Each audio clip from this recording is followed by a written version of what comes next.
Come in. Good evening, Hunter. Please come in. Welcome, my dear. I trust you're well. That's good to hear. I am quite well, thank you for asking. For someone who can fight so brutally, I must say you have wonderful manners. I take it you received my letter? I thought so. I see you heeded my instruction to wear something nice. You look absolutely ravishing, my dear. Let me just admire the view for a moment. Hold still. Let me have a look at you. Yes. It suits you, my dear. The way the fabric hugs you close, showing off every line and curve. It's a refreshing change indeed from those baggy hunter's rags. Why on earth would you keep such a lovely figure hidden away, my darling? It ought to be a crime to conceal such beauty. But you do realize that concealing it might make the viewer want it all the more, don't you? Nothing is more powerful than the allure of the forbidden. Hiding that beautiful body beneath all that fabric, you're practically daring us to pull back the curtain to see what lies beyond. Those terms I mentioned. In good time, Hunter, in good time. There is no need to rush. After all, we have all night, don't we? First things first, have a seat. Won't you have a drink? Dear me, you'd refuse your host. You wound me, Hunter. Now, please, I insist. What will you have? A fine choice.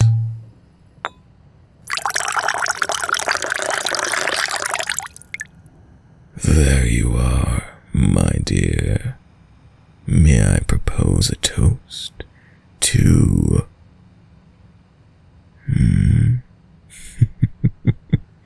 Oh, I think you know what's in my glass, darling. Would it make you feel better if we pretend it's just red wine? It certainly has the same pleasant burn going down. I saw that shudder. Do I repulse you, my dear? Do I make your insides curl with dread?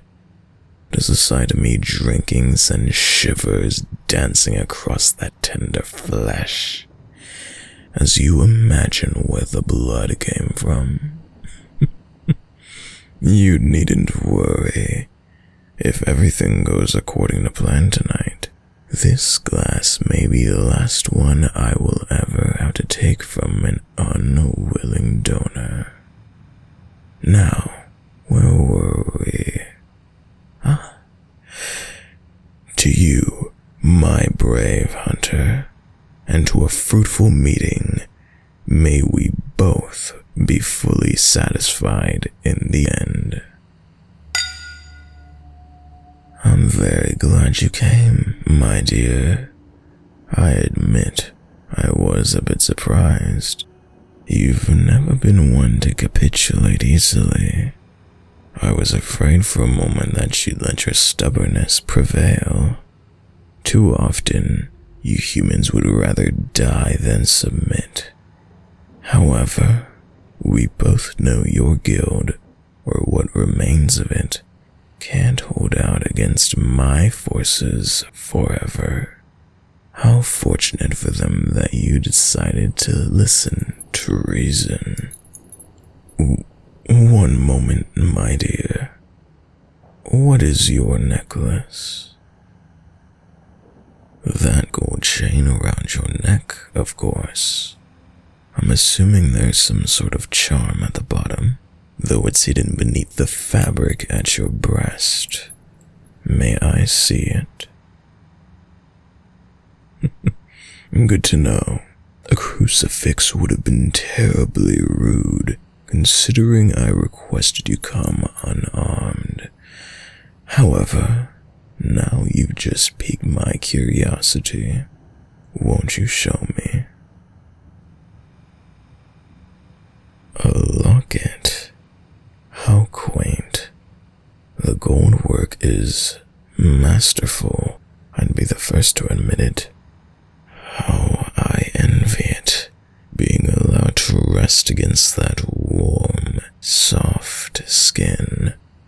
Would you allow me to see what's inside? Oh, it's private, is it? My apologies. However, I must insist. Once you show me, then perhaps we can get down to business. My poor hunter, having some trouble. Curious, the last time we met, your hands were as steady as a rock around that silver knife, yet now they're trembling like a leaf. Here, allow me. I apologize, my dear. I know my hands are rather cold.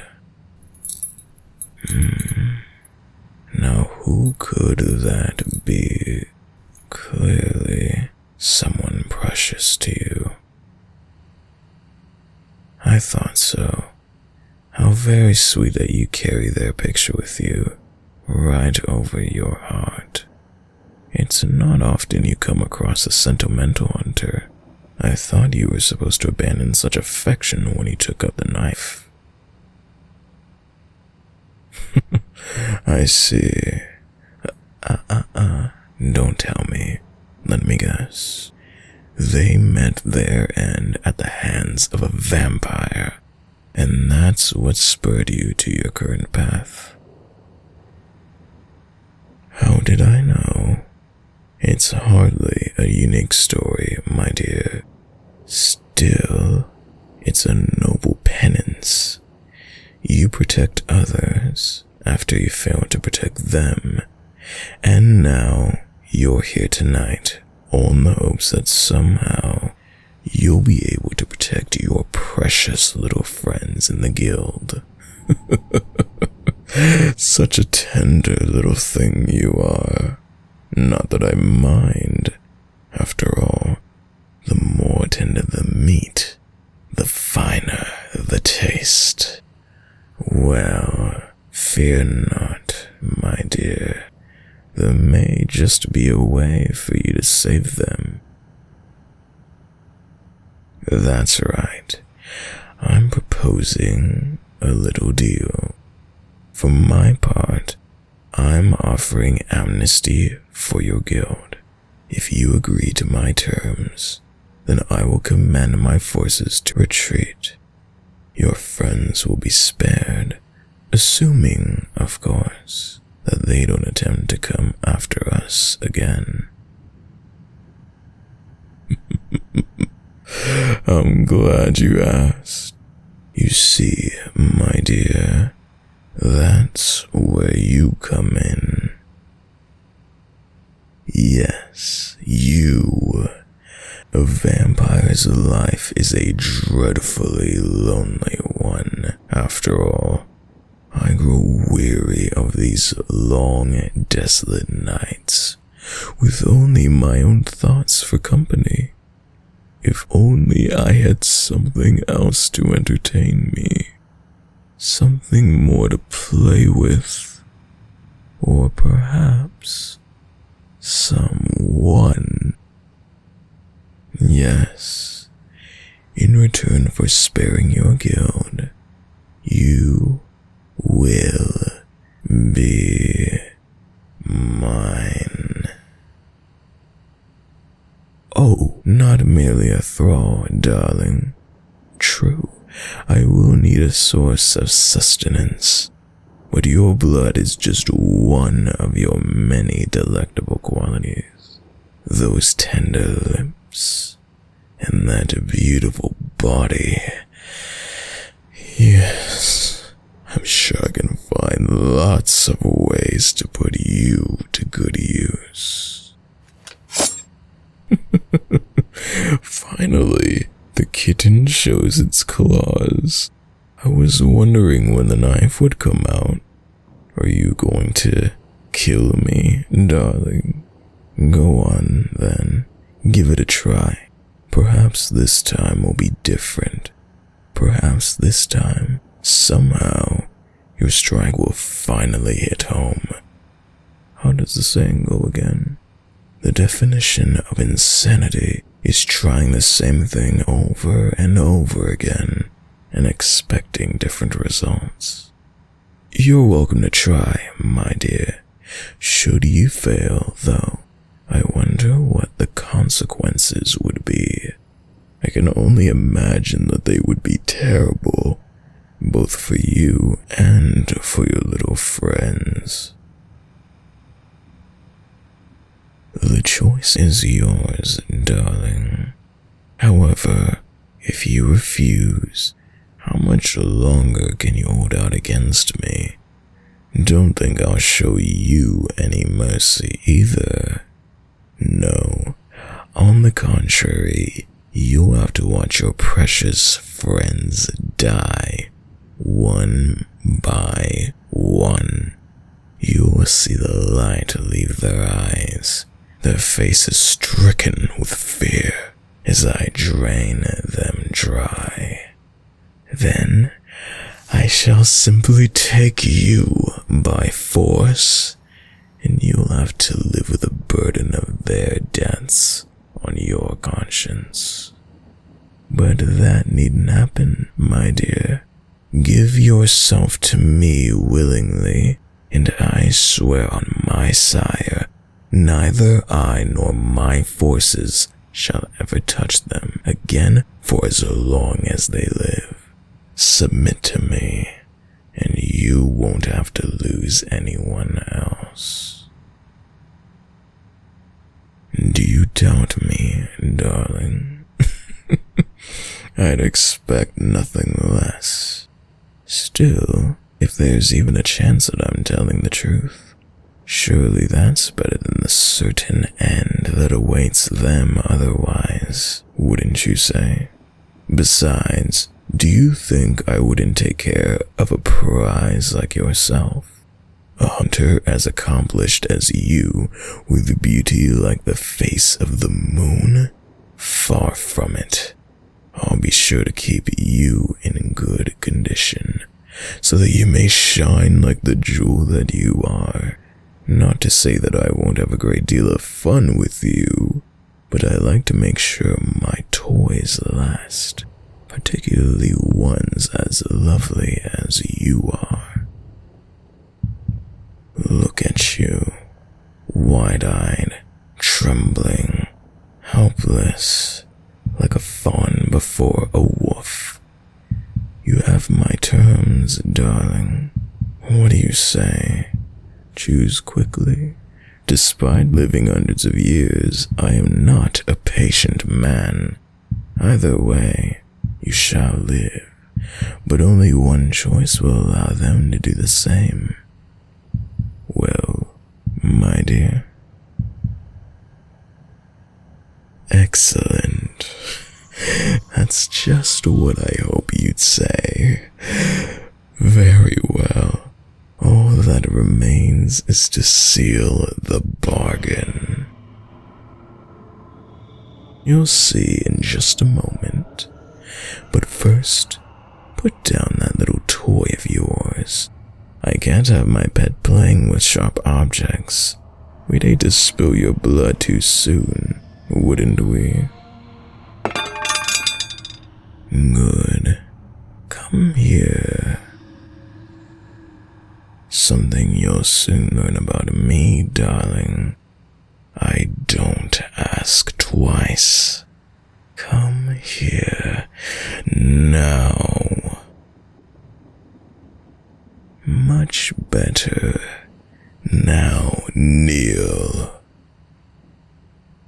That's right, my brave little hunter. On your knees.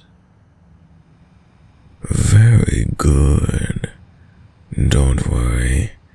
You'll become familiar with this position in no time.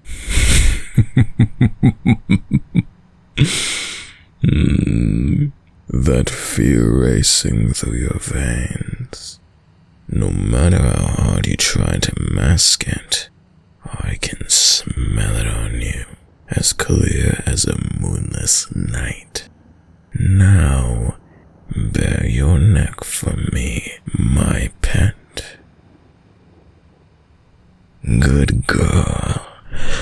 You're doing so well already.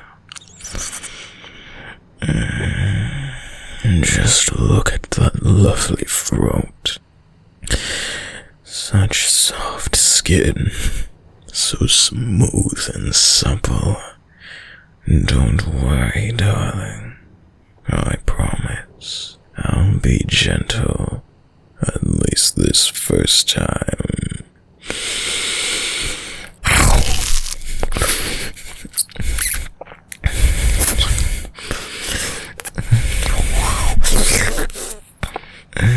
Oh, my darling, you taste delicious, just as sweet as I'd hoped. You have no idea how much I've longed for this moment. Was that a whimper I heard? Oh, yes, I forgot to warn you. There may be a slight sting when my fangs sink in. You may think you despise it now, but trust me, my dear, there's a fine line between pain and pleasure. Before long, I promise you, you'll be begging for my touch. Now, just one more bite.